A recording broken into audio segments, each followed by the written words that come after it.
আসসালামু আলাইকুম। আজকে আমি মুরগির রোস্ট বানাবো। তার জন্য এখানে সুন্দর করে মুরগিটা ধুয়ে নিয়েছি। এবারে আমি দিয়ে দেব কিছুটা পরিমাণ লবণ আর লেবুর রস।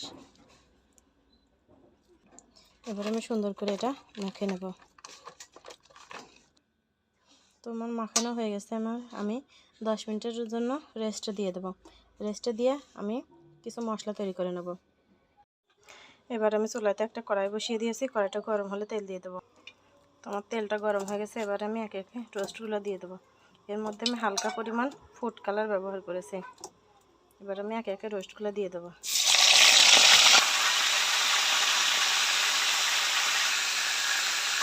আমার মাংসটা ভাজা হয়ে গেছে। এবার আমি উঠিয়ে নেব।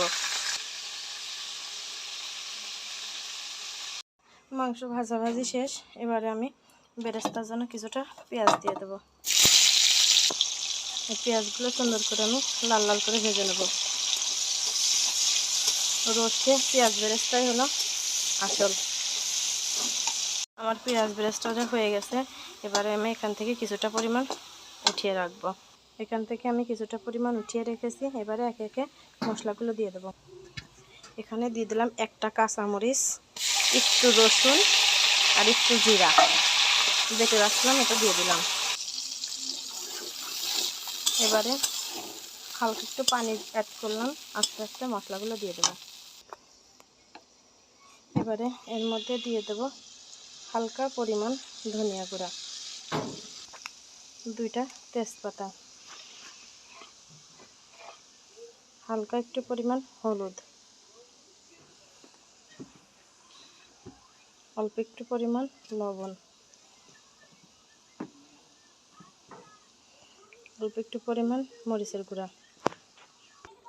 এবারে এখানে দিয়ে দিতে হবে টক দই। টক দই দিয়ে সব মশলা ফেটিয়ে দিলে সেটাই বেশি ভালো হয়।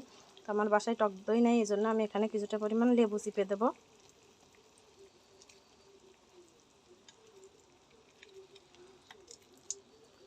আর এখানে লিকুইড দুধ দিয়ে দেবো। এবারে আমি সুন্দর মতো এটা কষিয়ে নেব। এবারে দিয়ে দেবো এখানে রোস্ট মশলা। এবারে আমি সুন্দর করে নেড়ে চেড়ে কষিয়ে নেব। ঢাকা দিয়ে দিয়ে অনেকক্ষণ ধরে মশলাটা কষিয়ে নেব। যত সুন্দর মশলাটা কষানো হবে রান্নাটা তত বেশি মজা হবে। আমি বেশ কয়েকবার পানি দিয়ে মশলাটা সুন্দর করে কষিয়ে নিয়েছি। এবারে এর মধ্যে আমি মাংসগুলো দিয়ে দেবো।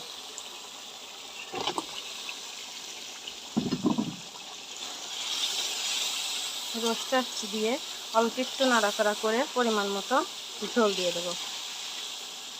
যে যেরকম ঝোল খায়, যদিও পোলাও ভাতের সাথে বেশি ঝোল লাগে না, তারপরেও আমি কিছুটা পরিমাণ পানি দিয়ে দেবো। একদম মচমচা করে ভাজা সেদ্ধ হয়ে গেছে, এই জন্য বেশিক্ষণ কষানো লাগবে না। তো আমি গ্রেভির জন্য ঝোল দিয়ে দিয়েছি। এবারে এর মধ্যে আমি কয়েকটা কাঁচামরিচ দিয়ে দেবো, যার যেরকম ঝাল পছন্দ হয়। আমি কয়েকটা কাঁচামরিচ দিয়ে দিলাম। এবারে আমি কিছুক্ষণ ফুটতে দেব। এবার রোস্টের স্বাদের ব্যালেন্সটা ঠিক রাখার জন্য এখানে আমি 1 চামচ চিনি দিয়ে দিলাম। যেহেতু রোস্টটা মিষ্টি মিষ্টি হয়, আমার মিষ্টি রোস্ট পছন্দ হয় না, এই জন্য আমি একটু ঝাল ঝাল করেছি। দিয়ে দিলাম চিনি। এবার উপর থেকে বেরেস্তা দিয়ে দিলাম।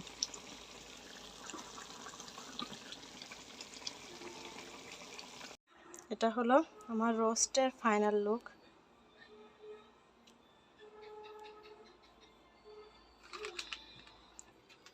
এটা হলো পোলাও ভাত।